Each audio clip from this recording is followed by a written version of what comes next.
It's Saturday evening. இன்றைக்கி வந்து டே ரொம்ப சோகமாக தான் ஸ்டார்ட் ஆச்சு. எங்கள் கூட 11 இயர்ஸாக இருந்த ஒரு பெட்டு இன்றைக்கி காலையில் இறந்துருச்சு. மார்னிங் அம்மாவுக்கு கால் பண்ணி, என்னடா இன்னும் கால் பண்ணாமல் இருக்கீங்க எனக்குன்னு சொல்லி நானே கால் பண்ணேன். இந்த மாதிரி பில்ஃபோ இறந்துருச்சுடா அப்படின்னு சொன்னாங்க. ரொம்ப கஷ்டமாக இருந்தது. ரே என்கிட்ட எடுத்துகிட்டு வந்து கொடுக்கும் போது ரொம்ப க்யூட்டாக இருந்தானா, திருப்பி அனுப்ப மனசு வரல. நம்ம வீட்டில் இடமே இல்லைனாலும் வச்சுக்கலாம் அப்படின்னு சொல்லிட்டு வீட்லேயே தான் வச்சு வளர்த்துட்டு இருந்தோம்.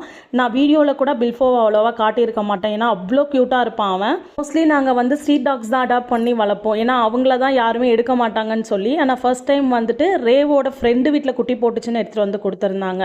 மோட்டு பிளாக்கியை விட ரொம்ப சமத்தான குழந்தை. தயிரும் உருளைக்கிழங்கும் சேர்ந்து தான் சாப்பிடுவான். நான்வெஜ் அவ்வளோவா சாப்பிட மாட்டான். நான்வெஜ் நாங்கள் வைக்கவும் மாட்டோம். எனக்கு ஏதாவது வரம் கிடச்சா உனக்கு என்ன வேணும்னு கேட்டாங்கன்னா, நான் எல்லா பெட்ஸுக்குமே 100 இயர்ஸ் இருக்கணும்னு சொல்லி தான் நான் வரம் கேட்பேன்.